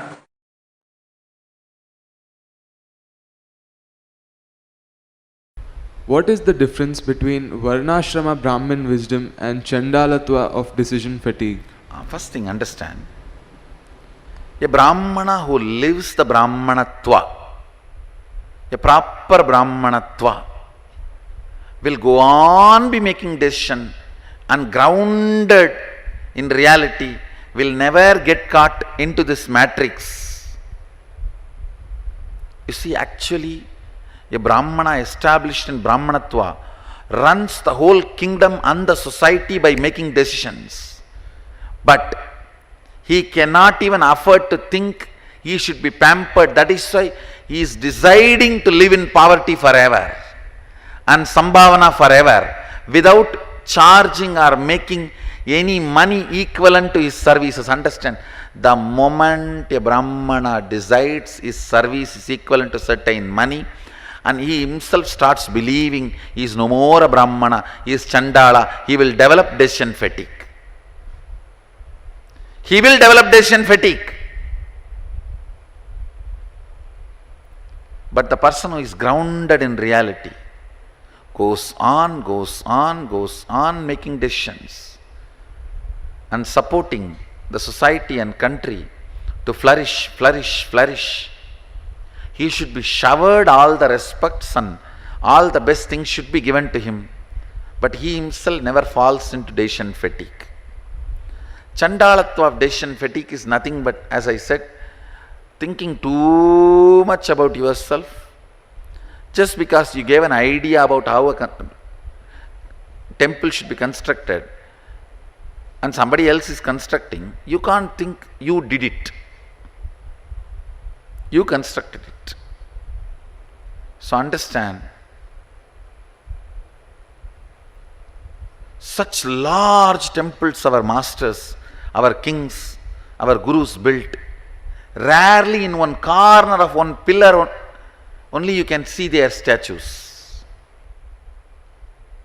That is so small, negligible. You have to do so much research to find where Rajaraja's statue is in Tanjavur temple, where Vallala Maharaja's statue is in Tiruvannamalai temple. Because they never had a decision fatigue. If they had decision fatigue, they would have thought they are too big guys and would have put their statues prominently in a big way. So Chandalatva of decision fatigue is based on arrogance and ego. Varnashrama Brahmanatva is based on grounded reality. If a Brahmana did not do his job, he should be educated to do his job, not that he should be destroyed. No, he should be supported and educated. If a Vaishya is not doing his responsibility, he should be supported, not that he will destroy the whole system. No. If a Kshatriya is not doing his job, he should be supported. Varnashrama Dharmam Brahmana is a torch for the society. Chandalatva fellows are torture for the society.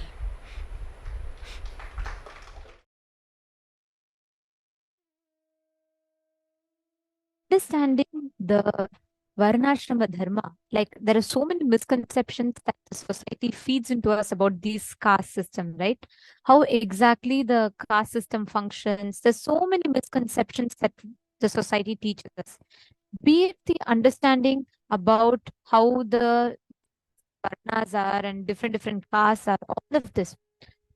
It creates a lot of gaps in the way we understand it, correct? So beautifully Swamiji explained here. It is not based on birth, it is based on how they live, what thought currents they are, what kind of quality they are that they exist with. It is based on this that the Varnashrama Dharma is created in Hinduism. And Swamiji made a very, very important statement in this. Swamiji beautifully said, it is because of the Varnashrama Dharma system that Hinduism is the longest surviving civilization that we have had so far.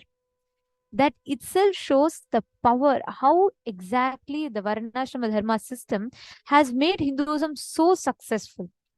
Because most of the times, there's so many misconceptions that the society feeds into us. The moment you talk about Hinduism, how many of you have heard different misconceptions on caste? Can I request all of you to post in the chat? And what is it? What are the common, the moment you hear about Hinduism, something that comes synonymous is caste system. Unfortunately, it's always misrepresented. So how many of you have heard about this caste system and what have you heard? Can I request all the participants to share?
Yes, you all can post in the chat. Okay. They marry in their own caste. Yes, I've heard Hindus can only marry someone from their own caste. Okay. And I know also, I know that also women as goddesses and gurus have also gone away because of Western influence. Devi says she's also a guru when she comes to earth and possesses and pleases people. As Shakti saw her manifest a ceremony and she said, I am guru too. Beautiful. Caste system oppresses people. Many, many years ago in India, the Shudras were not allowed to go to the temple. By perception is that the caste system is used by the higher caste to oppress the lower caste. Exactly. So many of you have put, what are the common misconceptions? Understand, it is a misconception. Do you know why? In the Hinduism has given such a beautiful societal structure, which is why to this day, society, the Hindu civilization has been the longest successfully surviving civilization on planet Earth. The very fact about, the very lie that is being spread about caste system is used to oppress people is, it's extremely, it's like a misrepresentation. It is like telling, oh, laws are all created for people to escape from being arrested. No. Does that make sense? No. There are some people who play with the loopholes in the law, but that does not mean the justice system is wrong. There are certain people who try to break the rules of the law. That is exactly what happened, because after invasion started, the caste system started getting destroyed. People started losing the signs of how, based on what the split is, it became more power centered. And after the Britishers came in, after the Mughals invaded, then the caste placement of the caste system completely got messed up. And naturally, what happens? People suffered. But very, very systematically, very cunningly, the whole blame was put on the caste system. And to this day, anyone based on the caste system, every one of them carry so many misconceptions about caste system. That is what most of us are stuck with. That is what most of us just are carrying as misconceptions. Google and see. When to this day, we all see so many misconceptions about caste system.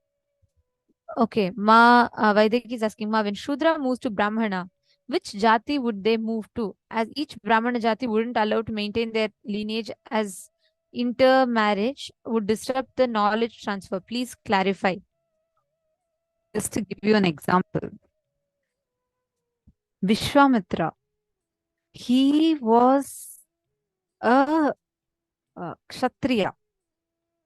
Vishwamitra was a Kshatriya, was a king who had the sin of, he was a great king, and he kills multiple Brahmins. It's a very beautiful story how actually he comes, he sees Rishi Vashishta, and he sees Rishi Vashishta and wants to and sees that he, in his small ashram, he has everything that he wanted. Then this King Vishwamitra was a very arrogant king when he was a king. And he says to Rishi Vashishta that, look, I want to have, so he goes and says, can you feed my entire army with food? Rishi Vashishta says, all right, I'll feed you. He says, no, I need all these different types of grand feast. Can you keep a feast? And Rishi Vashishta says, yes, I can keep a feast. Maharishi Vashishta is one of the highest Brahmanas. And he and his disciples live by begging alms. And suddenly, the moment all of Vishwamitra's, the king's entire army comes and sits, and they are not able to even fit into the ashram, they're all sitting around the ashram. There's like thousands of them, but everybody gets food. This king is shocked. He's like, a rishi in such a small ashram is able to supply so much of food. There must be some secret. He goes and asks, how did you do this? It's so magical. I can't, even if I have called my royal chefs, they would have struggled to feed this entire army with such a grand feast. How did you do it? Then the Brahmin Maharshi Vashishta answers that all I did is I have a special, due to my tapas, I have acquired the daughter of Kamadenu, Nandini. It's a cow who she's a Gomata and she'll grant anything that we want. So I just asked her and she only manifested this whole feast. And the conversation, and this guy is shocked, this king is shocked. And he tries to possess the Gomata Nandini. Rishi Vashishta tries to stop him, and the battle ensues, and this king kills all of Rishi Vashishta's disciples. But Rishi Vashishta ends up defeating the king, and the king is then only he realizes what a great sin he has done. So to repent for that sin, he says he also wants to achieve the same space in the state that Rishi Vashishta is in. So a king who's in the Kshatriya Jati and Kshatriya Varna decides to move to become a Brahmana, and not just normal Brahmana, but to go to the highest state in the Brahmana itself, which is to become a Brahma Rishi. He does intense tapas and becomes a Brahma Rishi and becomes one of the gurus of Bhagavan Sri Ramachandra Prabhu, the Uttama Purusha. How did this happen? It is because the moment Vishwamitra's anger started coming down, he did intense tapas, realized where he was stuck, came out of the blind spots, did the intense completion and tapas, he became a Brahma Rishi. Understand, it is the consciousness that a person is in which was given the Varna. Jati is based on, like how so beautifully Swamiji revealed it to us. Jati is based on your birth. But that's only to provide you with a possibility. And once the possibility is given to you and you start growing in that ambience, you still have the freedom. You're sent to the Gurukul at the age of 7, you're sent to the Gurukul. And by 16, you master all the sciences based on your aptitude, attitude, space, interest, intention, and your consciousness. The Guru declares, what Varna are you a part of? Based on, see, like how we are taught, it is not based on birth. It is based on the qualities being. See, that is why there are two words called Jati and Varna. Jati is based on the birth. Varna is based on your living, how your lifestyle choices are. That is why even if you are a Brahmana by birth, but if your karma wise you are a Shudra, you will be in the Shudra category. But the thing is, it is not that something is high, something is low. It is only when the Britishers came in and the Mughals came in, they taught something is high, something is low. In the that all, actually, there's a beautiful representation how every Varna is different part of God. And they say that the feet is the Shudras. British used this, manipulated, and in a convoluted way, used it to attack the Shudras, create a division between the Varnashrama Dharma, and twisted, manipulated. Understand, till the British came in, we never had the concept that head is higher and feet is lower. Otherwise, imagine a great king like Bharata, who is the brother of Uttama Purusha, Bhagavan Sri Ramachandra Prabhu, carries Bhagavan Rama's padukas on his head and comes. Understand, if feet was considered something low, he would have not done that. No, you will always see in Sanatana Hindu Dharma, all the Puranas, we have a tradition of Guru Puja to the the pada puja to the Guru and worshipping Guru's feet. We'll always say, let me always be in the lotus feet of my Guru. So we never actually had the concept of head is something higher, feet is something lower. Next time, if someone tries to tell you about this whole thing about caste system, you can tell them this. Now you are empowered by the real knowledge from Swamiji. Understand, caste system is not part of Hinduism. Varnashrama dharma is not the same as caste system. Actually, I remember an incident. I was reading this Manudharma Shastra, and this is a translated version. So it had some shlokas, and there was a translation of those shlokas. And this was some other Westerner who had translated it. I was trying to find out some reference, and I came across this one shloka. Oh my God! Till now, it just shocks me. The shloka says about how the society is supposed to be divided, jati separately and varna separately, and how based on the consciousness, the varna needs to be classified.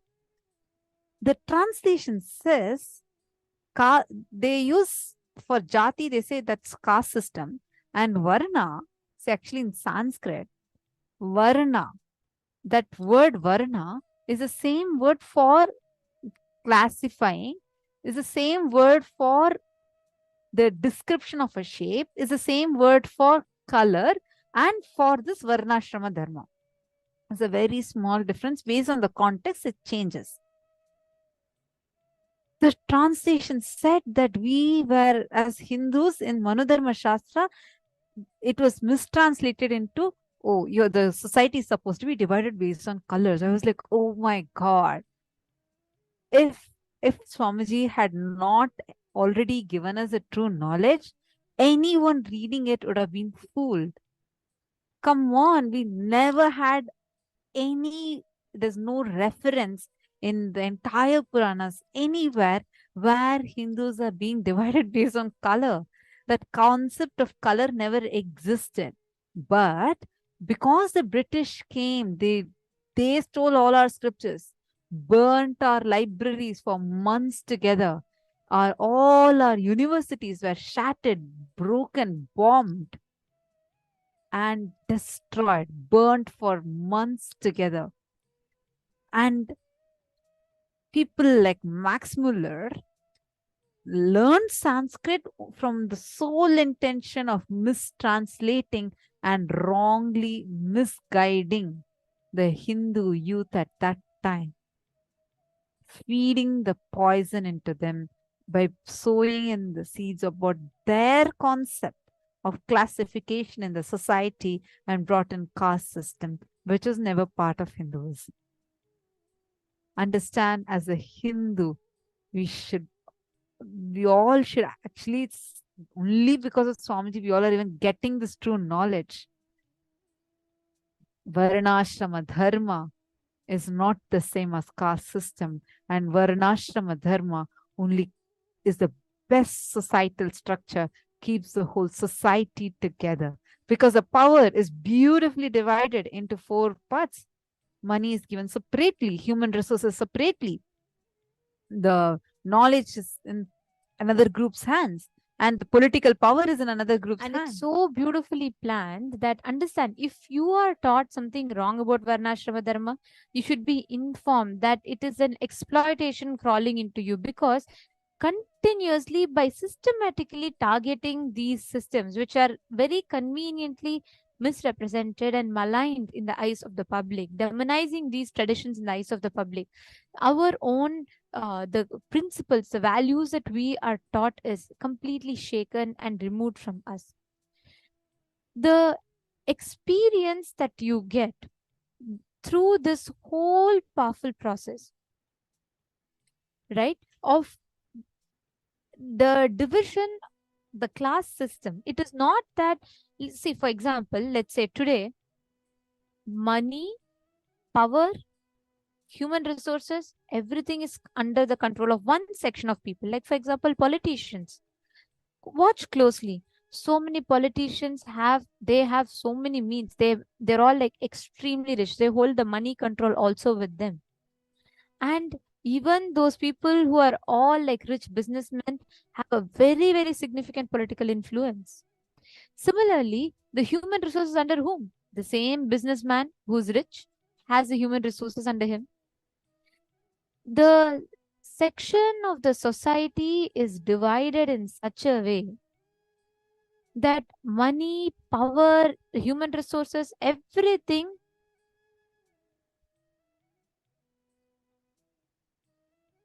is divided under the same person.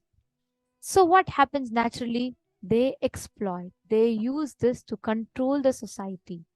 It becomes more like a monopoly. But our system was so beautiful, so intelligently planned that for a king to rule, he alone, it is not just his power and he can rule. No, he was dependent. The priests being happy, the brahmanas being happy had a significant impact on the king running the kingdom. Similarly, the shudras. Only if the shudras do the farming, the brahmanas will get food to eat. Only if the brahmanas teach, then the Vaishyas can function with business. Only if the Vaishyas earn, the Shudras will be able to circulate that money and make they'll be able to do the farming and all the necessary activities.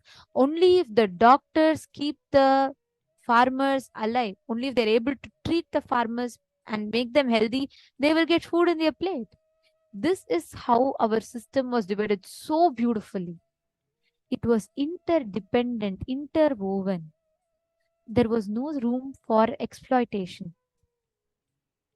But what happened is when the whole thing of invasion, everything started, the whole thing got diluted.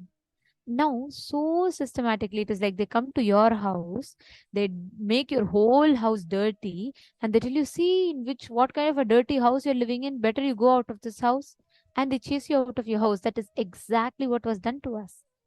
We had such a beautiful structure, and the whole thing, they came into our structure, they demolished it completely and told, look, the Brahmana, don't go to Brahmana, he thinks he's greater than you. And this whole thing started. Yes, many people suffered, but they did not suffer due to caste system. They suffered because of the very cunning way caste system was used to oppress the people during invasion time. Till invasion started, we flourished in such an amazing communities. Take for example, Bhagavan Sri Ramachandra Prabhu, he goes to the house of uh, Sabari, who's a Shudra, but there was no concept of a lower caste, he can't go, no. There was one group called untouchable. That untouchability is not what we understand. It's not how the invaders like misrepresented it to be. The criminals, the people who do stealing, the people who do any sorts of things, there was a very beautiful thing called prayas. Means they were given time to introspect, to understand, and to change. That group was kept out of the society where it was not like a prison concept. The people who used to do these petty and everything, they were kept out of the society. Thing called prayasthita, means they will restore. And once they go through the transformation, they'll be accepted back into the society. And all of this was such a beautiful way it was that so many people are, to this day, so many of us are surviving as longest living civilization in Hinduism. Such a perfect, stable societal structure. Ma Rain has posted, I'm crying. It's what they're trying to do in China now for their children based on the spirit of DNA effect. Actually, Ma, many indigenous communities, wherever there were these colonies and wherever there were invasions, these British rule policy, they came, they made Hindus start feeling bad about their own culture, and they just exploited and ruled us.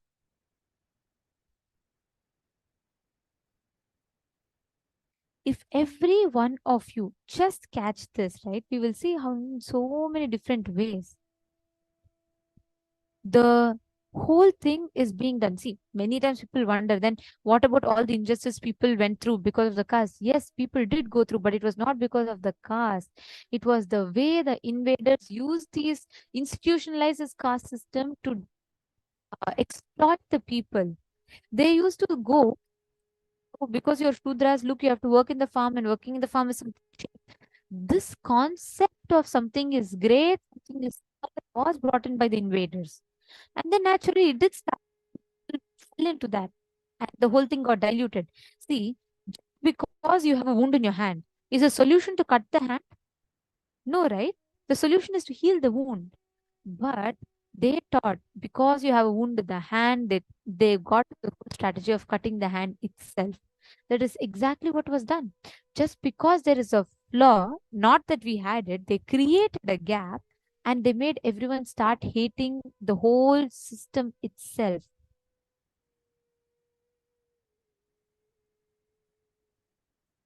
Yes, Madonna Caesar is posted beautifully. She's saying caste is mentioned in 3 different sacred texts. Only the West made it into a blue collar and white collar thing. Caste is necessary so people have a place to reincarnate into. Absolutely, that's right.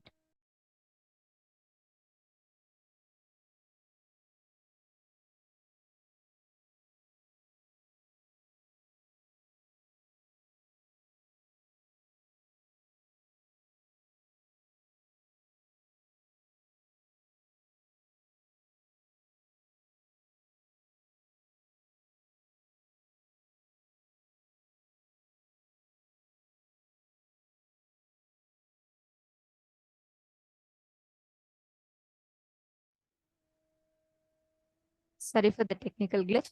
Ma Dennis Caesar has posted that what you have posted, Ma, that's very true. See, caste system was created to divide the power between the different sections. Whole system, each of them are interdependent on each other, and they all are dependent on each other and exist peacefully to keep the society alive together. There was no concept of discrimination based on the work they do. Even in Gita, Bhagavan Krishna himself beautifully, he says, I am Brahmana, I am Vaishya, I am Kshatriya, and I am Shudra. I created the 4 Varnas and I exist through them. It was never up or down. See, today, if really caste system is pretty much demolished, there's nothing, there's no caste system being followed. But now see, do you say that there are no discriminations happening? The West is full of discrimination. You see, based on race, based on gender. In Hinduism, there is no concept of Vedic, there's no concept of this feminism, equality. You know why? Because there was no, in the first place, there was no putting the other gender down. That is why there is no concept of making women equal to men. That's what is feminism all about today. In Hinduism, it never existed that way because each gender was revered and worshipped as unique beings.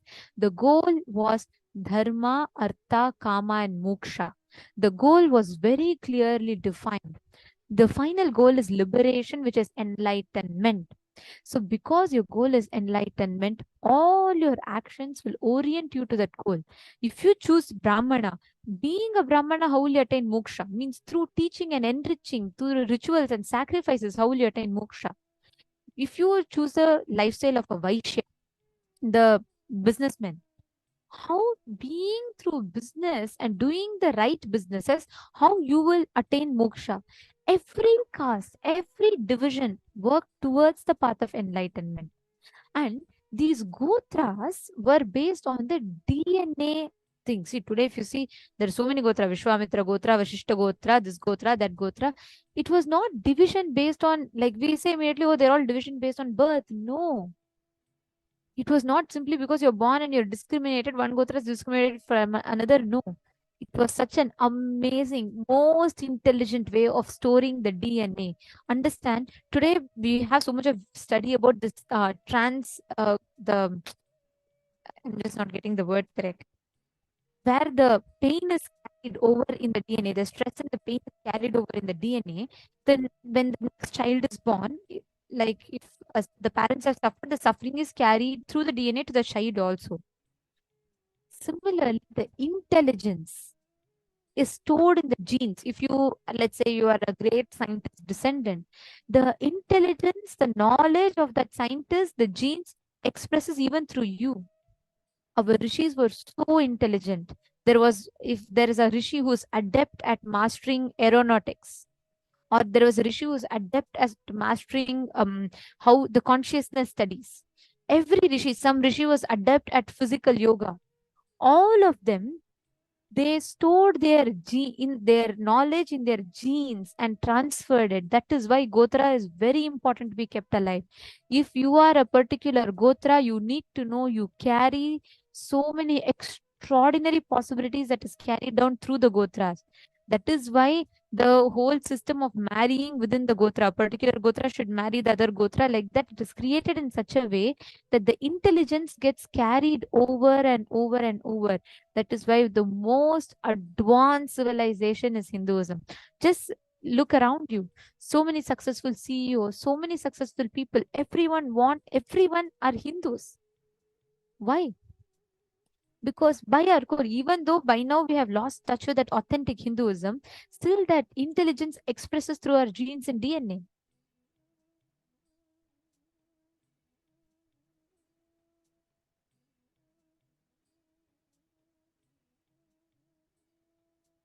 Yes, my Yogananda Rupini, that's right. Transgenerational trauma. Thank you. That was what I was looking for. Yes, Ma Vaideki is asking, so is Gotra different than Varanas? That's right. Yes, Varana, Jati, Gotra, different things. Yeah.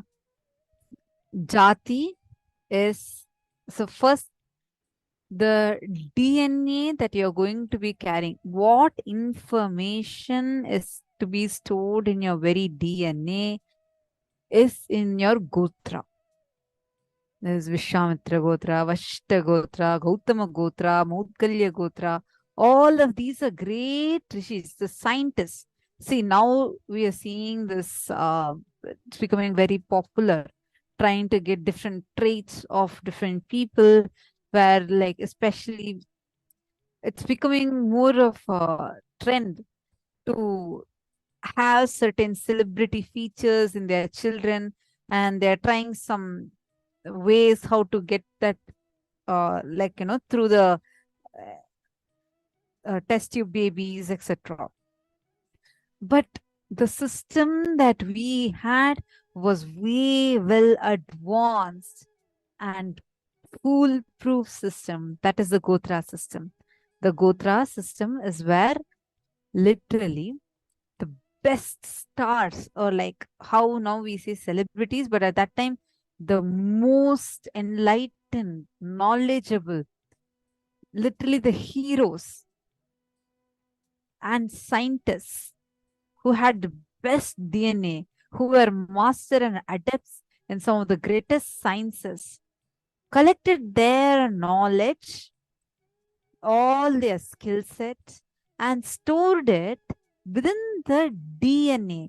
They locked it into the DNA itself, such that the next generation and the next generations would automatically inherit all their skills, and they can begin from there. For example, let's say a man has been a sculptor for 40 years, and then his son is born, and the son will also have that biomemory. So he doesn't need to start from the scratch. He would already had the 40 years of his father's experience stored in his biomemory, and he, with just a little bit practice, the whole thing will awaken in him, and he'll become much more adept than his father. As more and more the DNA keeps getting passed again and again and again, people started becoming adepts in that science more and more. Understand, this is the Gotra system. This was one of the most genius systems that our ancestors had done. And from there, once a child is born, the child already has its Gotra. And understand, You consciously choose the body, which gotra where you want to assume the body, you choose it. And once you assume the body, the gotra is there in you already. The jati is the ecosystem that's provided so that you can flower into it. Whichever varna you want to choose, the possibilities awaken in you. Then you're sent to the Gurukul. In the Gurukul, for almost 7 to 8 years, you're taken the thorough training where the Guru enlightens you, awakens you to your highest possibility. Based on your consciousness, the Guru blesses you to be a part of a particular varna. The path for your life is given, and you choose that path and you continue on that path and excel. It's one of the most amazing, best societal structure we had. The whole manifesting powers, even the Avadani tradition, there's so much to talk about it. Actually, this, if we go on, we can talk for like on and on and on. Today, very beautiful thing is today, during the darshan, all of us are going to be receiving this initiation today, where Swamiji is going to be using 56 sacred syllables, the sounds, to awaken our DNA, to awaken the cosmic DNA in us. Right? So now let us all take a few minutes. First, we'll be manifesting the power. Next round of manifesting this power.